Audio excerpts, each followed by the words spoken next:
তোমার এই বিশ্বাসঘাতকতার জন্য আমি আর তোমাকে জীবনে অ্যাকসেপ্ট করব না। ওর স্বামী হিসেবে আমি আপনাদের মাধ্যমে জানিয়ে দিতে চাই যে রাঙামতির সঙ্গে আমরা কোনো রকম যোগাযোগ রাখবো না।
তোমার প্রতি অন্যায় করেছি রাঙামতি।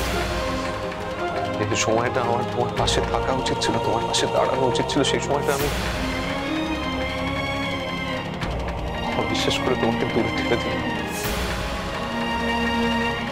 কি করবো বলো? পরিস্থিতি আমাকে বাধ্য করেছে তোমাকে অবিশ্বাস করতে। থানায় ঢুকে আমি দেখলাম যে তুমি তোমার দাদার সঙ্গে প্ল্যানিং করছো। তোমার অবিশ্বাসটা আরো দৃঢ় হয়ে উঠল।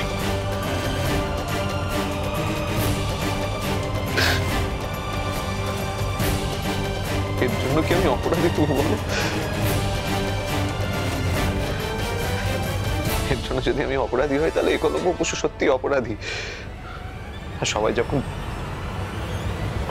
যখন দোষারোপ করছে তখন সত্যি নিশ্চয়ই আমি কোন দোষ করেছি। শুধু একটাই আক্ষেপ হয়ে গেল রাঙামতি,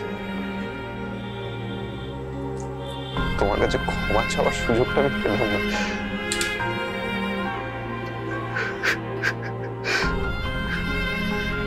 তোমার কাছে যদি ক্ষমা চাইতে পারতাম, একটা নিজের দিকটা বুঝিয়ে বলতে পারতাম তাহলে খুব ভালো। কিন্তু সেই সুযোগটা আর হবে না, কারণ আর তো তুমি আমার কাছে ফেরত আসবে না। বল, এরকম মানুষের বেঁচে থেকে কি লাভ? এরকম মানুষের তো পৃথিবীতে থাকারই কোনো অধিকার নেই।